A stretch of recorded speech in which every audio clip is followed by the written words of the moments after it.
Good morning dear students. आज मैं Fourier series को कंटिन्यू करूंगा। आज मैं आपको बताऊंगा डिरिचलेट कंडीशंस। किसी भी नॉन पीरियोडिक फंक्शन को जब हम फूरियर सीरीज में एक्सपांड करते हैं तो उससे सबसे पहले उस फंक्शन को हमें चेक करना पड़ता है क्या वो डिरिचलेट कंडीशंस को सेटिस्फाई कर रहा है कि नहीं कर रहा है। डिरिचलेट कंडीशन क्या होती है? There are 4 types of Dirichlet conditions. First one is function should be periodic.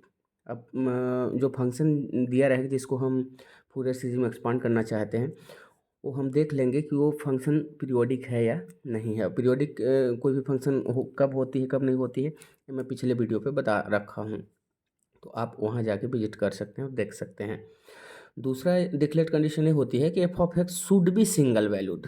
वो जो फंक्शन है वो पीरियोडिक तो होना ही चाहिए, साथ ही साथ वो सिंगल वैल्यूड होना चाहिए। सिंगल वैल्यूड मतलब समझिए, मान लो अभी मेरे पास एक फंक्शन है जो एक्स का फंक्शन है एफ ऑफ एक्स। अब यहाँ पे मैं एक ग्राफ खींचता हूँ तो इस तरीके से मान लो आता है।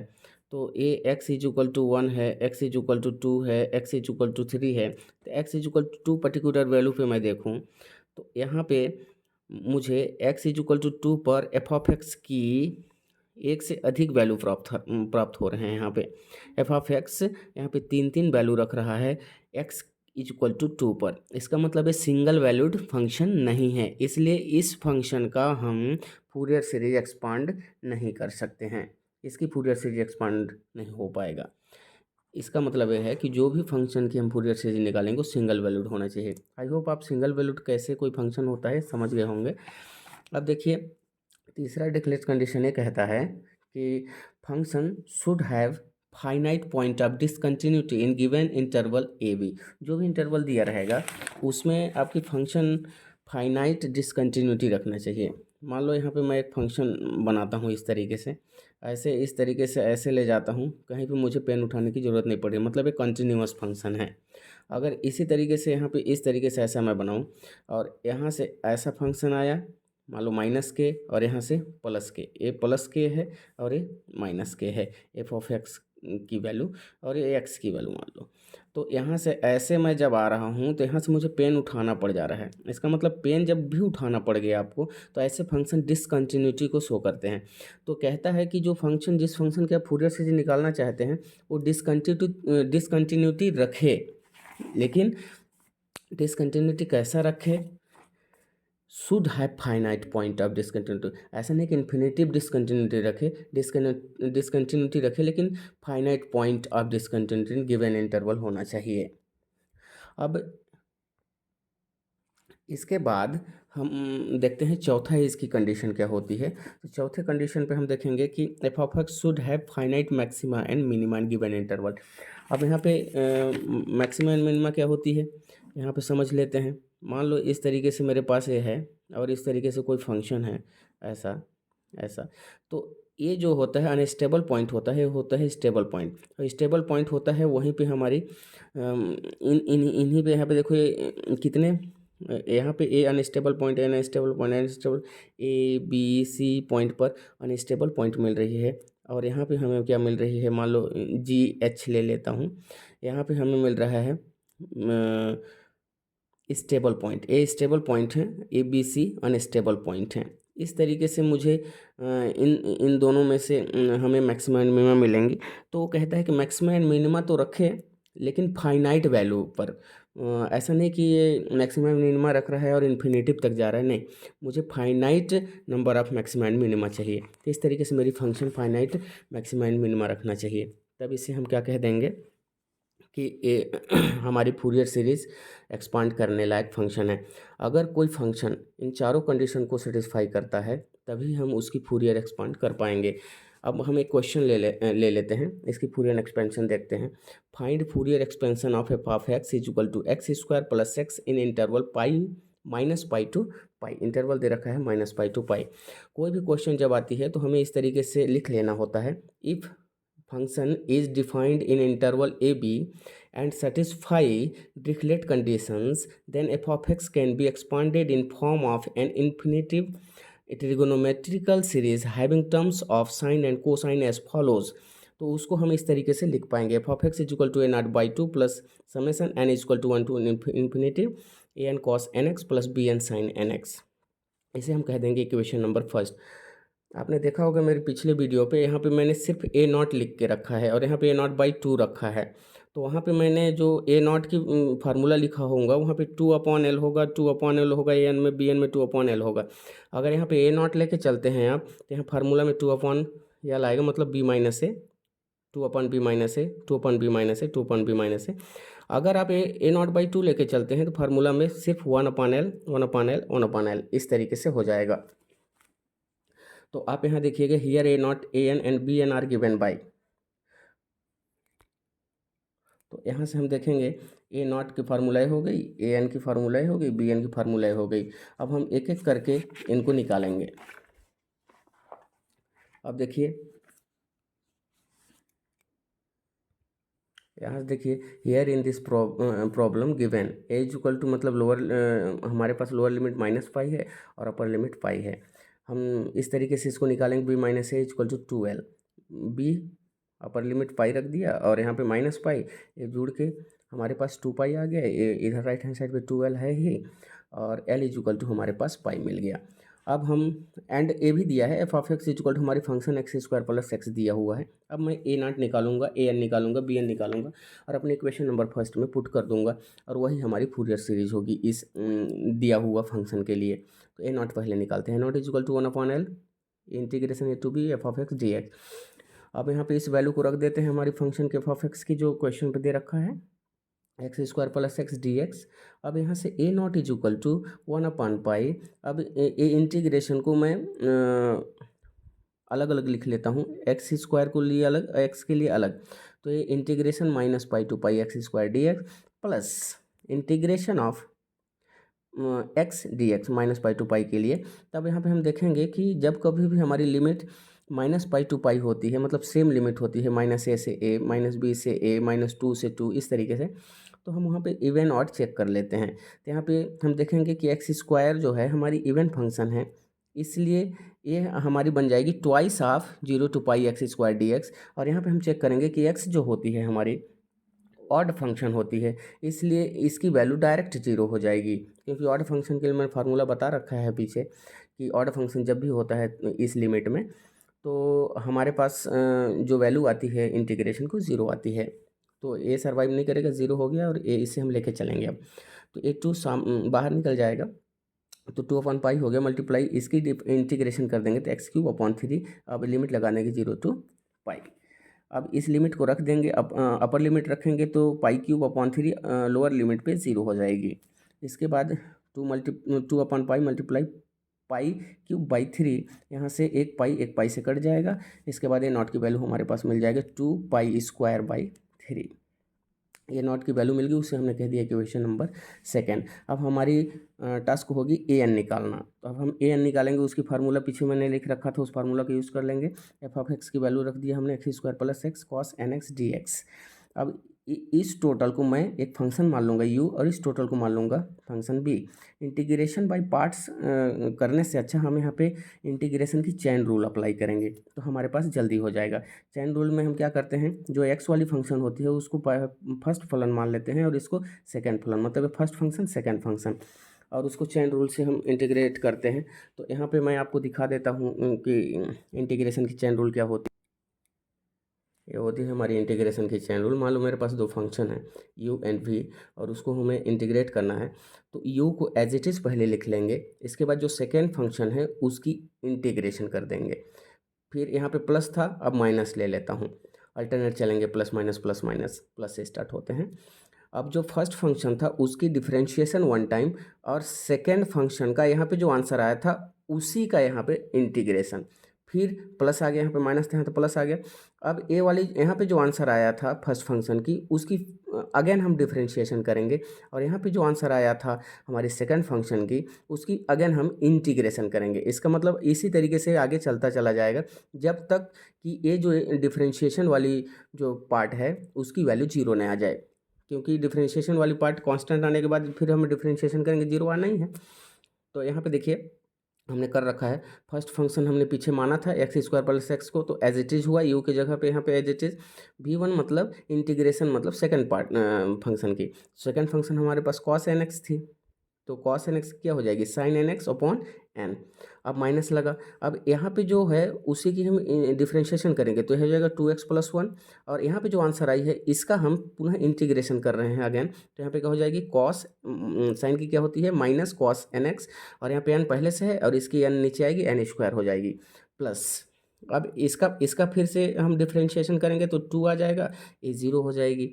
इसके बाद इसका फिर से इंटीग्रेशन करेंगे तो क्या हो जाएगी माइनस साइन nx, अब यहाँ पे n² है, एक n और आ जाएगी, n³ हो जाएगी। अब आगे हम जब सॉल्व करेंगे माइनस करके तो इसकी डिफ्रेंशिएशन पर 0 आ जाएगा, इसलिए पूरा टर्म आगे वैनिश हो जाएगी, यहीं से वो क्लोज हो जाएगा।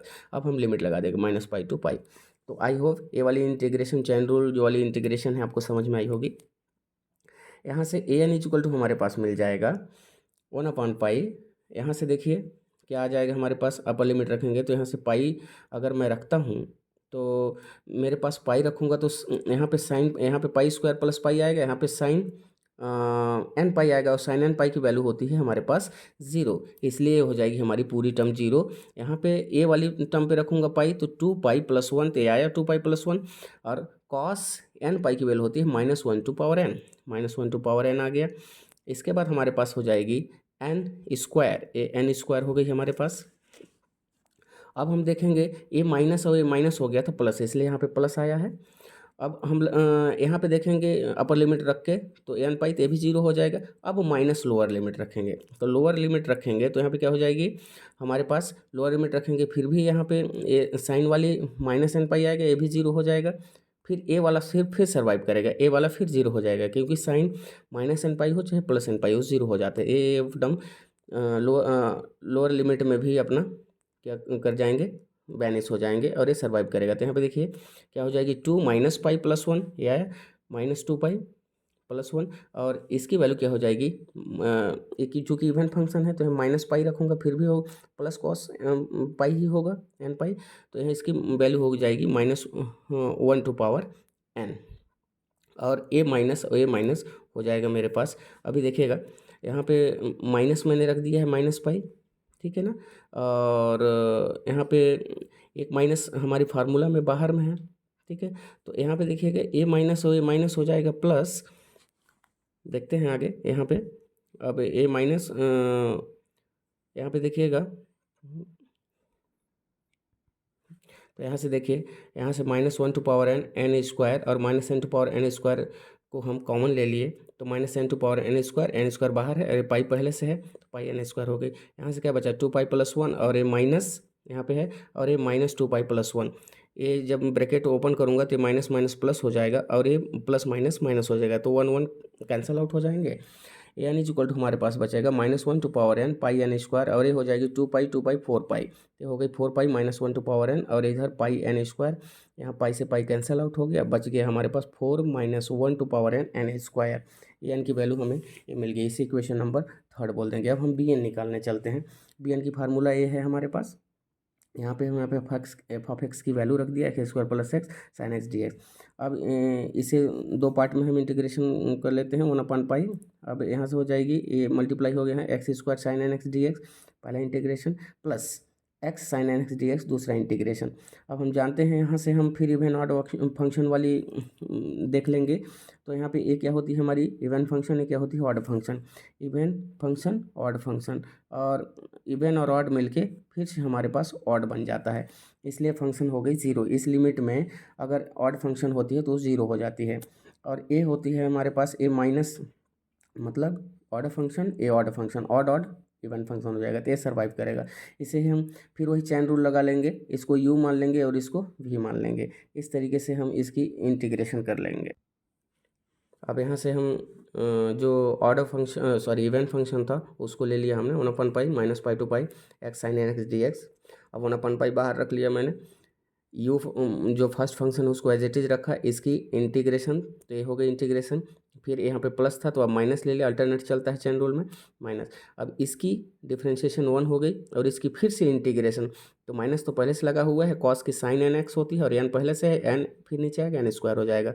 अब अगला करेंगे तो डिफ्रेंशिएशन इसका होगा 1 का, और वो 0 दे देगा, इसलिए वहाँ से वैनिश हो जाएगी, और हम यहाँ पे लिमिट लगा देंगे। अब यहाँ से bn = क्या हो जाएगा हमारे पास 1/π, और यहाँ से क्या हो जाएगा, अपर लिमिट रख रहे हैं हम, तो क्या हो जाएगा यहाँ से ये पाई हो गया और ये माइनस सामने ले लिया मैंने, और कॉस एन पाई की वैल्यू हो जाएगी -n (1/n) और नीचे n है। अब जब इसमें हम अपर लिमिट को रखेंगे तो ये 0 दे देता है, साइन एन पाई 0 दे देगा। अब हम लोअर लिमिट पे आते हैं, तो माइनस, यहाँ से लोअर लिमिट में माइनस पाई रखा है, ये माइनस पहले से है ही है, और इसकी कॉस माइनस पाई की वैल्यू भी -1/n होगी, क्योंकि इवन फंक्शन है, अपॉन n। अब यहाँ पे आएंगे तो कॉस -n पाई हो चाहे कॉस प्लस n पाई, मैंने बताया था, तो लोअर लिमिट में भी ये 0 हो जाएगा।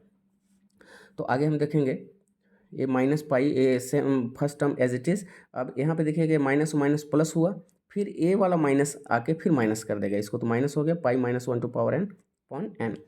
अब यहाँ देखिए b n is equal to 1/पाई, यहाँ पे क्या हो जाएगी, ये देखिए सेम चीज़ है, तो ये ऐड हो जाएंगी, तो क्या हो जाएगी ट्वाइस ऑफ पाई -1/n/n।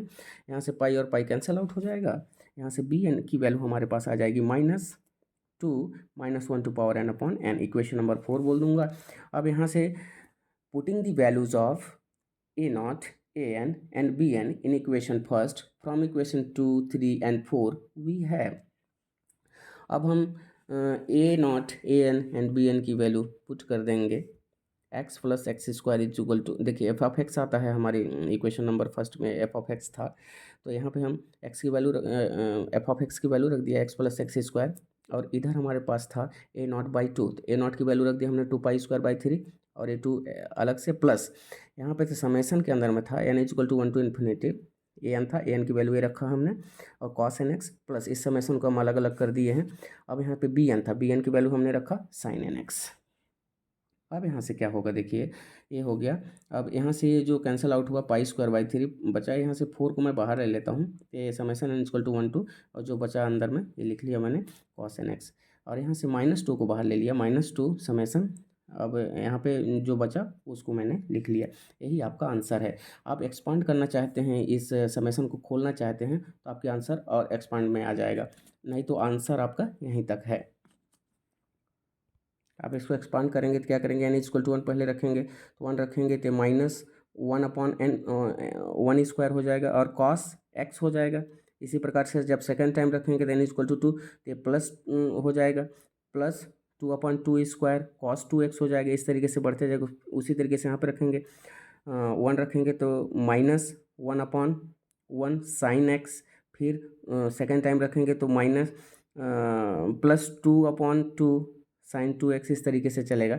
लेकिन आगे हम देखते हैं इसको एक्सपांड करके, इस तरीके से हम एक्सपांड कर लेंगे, π²/3 + 4 एक्सपांड करेंगे, कॉस को इस तरीके से आएगा, n इक्वल टू 1, 2, 3, 4 ऐसे रखते जाएंगे। और सेकेंड टर्म में जब हम एक्सपांड करेंगे साइन वाले, तो साइन की टर्म इस तरीके से आएगा। आप एक्सपांड करके देख सकते हैं।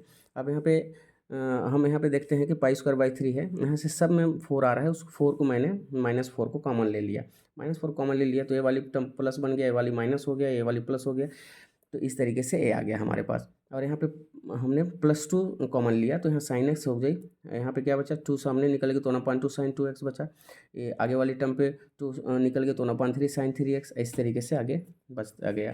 कभी कभी क्वेश्चन में पूछ लेता है कि आल्सो प्रूव दैट, हमारी जो क्वेश्चन थी उसमें आल्सो प्रूव दैट करके इसको पूछ लेगा, also prove that π²/6 is equal to this से। तो इन्हें प्रूव करने के लिए हमें यहाँ से, ये हमारी आंसर हो चुकी है, यहाँ तक आंसर हमारे पास हो चुकी है। लेकिन जब इस तरीके का रिलेशन एक्स्ट्रा आपको प्रूव करने के लिए पूछा रहेगा, तो आपको इस तरीके से करना होगा, ये जो अबव इक्वेशन है उसमें put x is equal to pi and x is equal to -पाई इन द अबव इक्वेशन। इस इक्वेशन में हम एक बार x के जगह पे पाई रखेंगे और x की जगह पे -पाई। तो पहले हम x की जगह पे पाई रख के देखते हैं, तो यहाँ पे पाई रख दिया, यहाँ पे पाई रख दिया, तो ये हो गई π²/3 -4। अब यहाँ पे देखिएगा पाई रखूँगा तो ये कितना देगा, -1, और यहाँ पे पाई रखूँगा तो 2π की क्या होती है, +1, 3π फिर -1, इस तरीके से हो जाएगा। तो a -1 हो गया, ये क्या हो जाएगी हमारे a माइनस बन गया, a माइनस पहले से था तो प्लस देता है तो -1/2² हो गया, ये फिर -1 देता है तो ये प्लस माइनस बन जाएगा 1/3²। और यहाँ पे देखिए पाई रखिएगा, जैसे साइन की जितने भी पाई की वैल्यू होते हैं सब 0 हो जाती है, तो a x इक्वल टू पाई पर सर्वाइव नहीं करेगा, तो यहाँ से क्या हो जाएगी हमारे पास। अब देखिएगा ये, अब हम इसे इक्वेशन नंबर ए मान लेते हैं। अब इसे हम इक्वेशन नंबर, यहाँ से फिर से समझा देता हूँ, शायद वीडियो इधर हो गया था। यहाँ से हम देखिए जब पाई रखते हैं तो ये -1 दे देता है और ये +1 दे देता है तो -1 देगा, +1 देगा, फिर ये -1 तो प्लस माइनस माइनस हो जाएगा। इस तरीके से हमारे पास ये वाली वैल्यू आ गई। अब हम x के जगह पे -पाई रख के देखते हैं। इसके इक्वेशन नंबर ए बोल दिया। अब यहाँ से -पाई रखेंगे तो यहाँ पे -पाई हो गया पाई स्क्वायर। अब यहाँ पे जहाँ भी माइनस रखूँगा, चूँकि इवन फंक्शन है, कोई फ़र्क इससे नहीं पड़ता है, तो ये सेम एज इट इज़ यही वाली इक्वेशन आ जाएगी। और यहाँ पे हम -पाई रखेंगे, फिर भी ये पूरा टर्म 0 हो जाएगा और हमारे पास ये सेम इक्वेशन आ जाएगी, equation number B.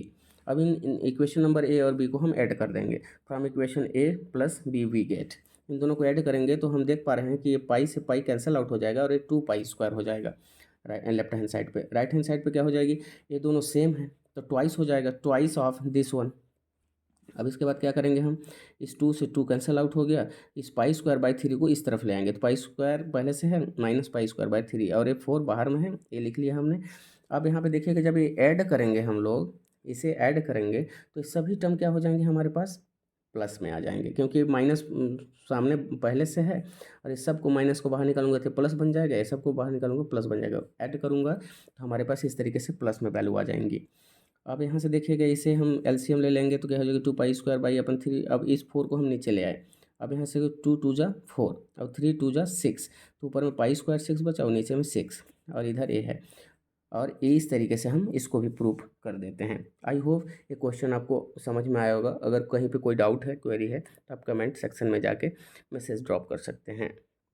Thank you.